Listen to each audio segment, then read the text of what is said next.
Hello, hello, hello, beautiful. Hello, beautiful.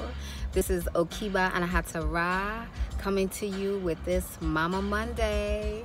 Jamming to some Stevie, y'all. Stevie, he is Stevie Wonderful, right?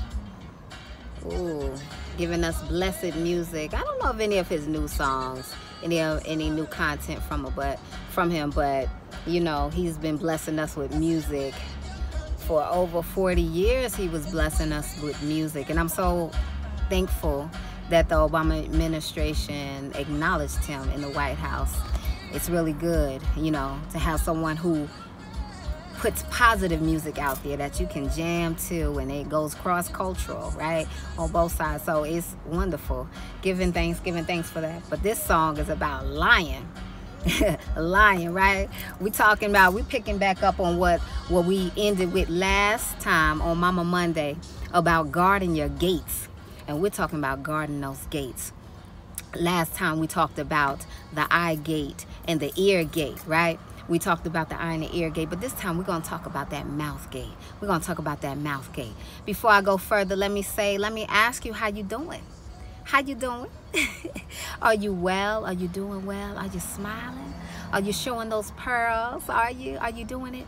Are you feeling good? Are you thinking good thoughts? Thinking good thoughts, feeling good feelings, right? And are you doing this for your children and encouraging them to do these things, right? When we talk about Mama Monday, we're talking about ways that we improve ourselves in order to help rear our children and bring them up into light and positivity, so they don't carry on baggage that we have had in our families. I heard an absolutely wonderful quote, and I'm going to have to say this again and again because I love it.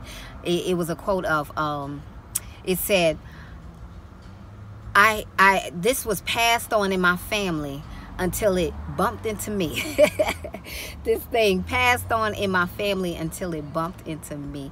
And I love it. I love it because you can be the one who stops pathological practices in your family. You can be the one who stops sickness and disease in your family. You can be the one who stops poverty, right? We talk about that one a lot. We don't always talk as much about behaviors that are not healthy for us to carry on, because you can have just as much as money as you want to have, but that doesn't mean that you're going to necessarily live a good life, ashe, right? And by a good life, positive life, I mean a life that is filled with light and joy and positivity. You know, you could just bring all that drama with you to money.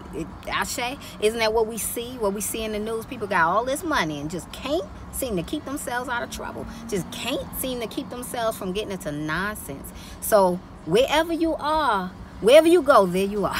Wherever you go, there you are. It doesn't matter how much money you have. So we're talking about that mouth gate. Let's talk about that mouth gate.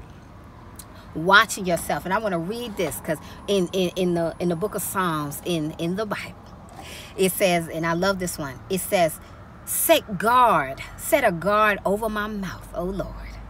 Keep watch over the doors of my lips. Yes, set a guard over my mouth, O Lord. Guard over that mouth of yours. What is the mouth? What is the mouth? The mouth is a place in which we bring things into the body. It's also a space in which we allow things to come out of the body in the form of sound. In the form of sound, we take sound and what we're feeling and our thoughts and everything about us, and we bring it through our mouths.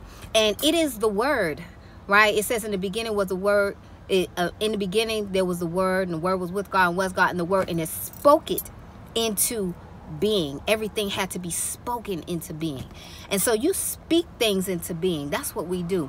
We use the power of our tongues, the power of our mouths, to speak light and life, or to speak death, corruption, pathology, dysfunction. How are we using the powers of our tongues?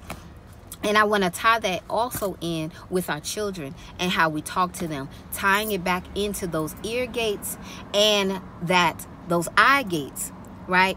What comes out of your mouth is from the abundance of what's inside of you, what is spilling over inside of you. Those things that have been impressed upon you from what you've heard over and over again, the things that the inner voice that starts to speak to you based on things that you've heard over and over again, and that part of your soul that speaks to you. Also, what comes in through your eyes, and what those eyes and what it helps you to focus on, what you're looking at based on what's been told to you over and over again and what's been in front of your face. So that is how the abundance of the heart and the abundance of the being starts to fill up. That's what your children gets filled up with, based on the things that you're telling them, based on the things that you're showing them, based on the things that you allow them to be in the presence of hearing, based on the things that you allow them to be in the presence of seeing.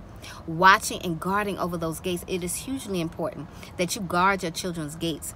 We were talking about some of the values in society that are being pumped and promoted.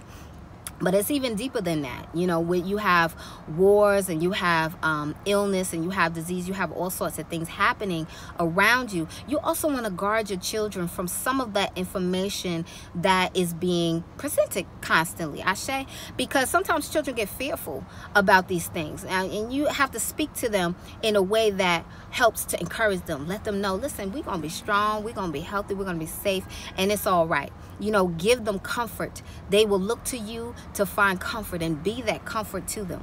But just be mindful of the things that they're hearing and the things that they're seeing, and don't allow them to be inundated. If you're in there watching the news constantly, which I don't encourage you to do, but if you are in there watching these things constantly, turn it down, turn it off when your little ones come into the room, especially the very young ones, because they listen to all that stuff. It goes like directly into their subconscious minds, because a lot of times they just playing, and you hear people saying stuff in the background, and it's just going right, zoop, zoop, zoop, absorbing it into their little brains. They're big old brains, but it's absorbing it right on into their brains, and absorbing right into their thoughts, and then they're thinking, then they start having little nightmares and dreams and everything about these sorts of things. You're like, where's this coming from? Sometimes it's coming from being around in the wrong spaces. So from those things that they have seen and that they have heard, it starts to come out of their mouth.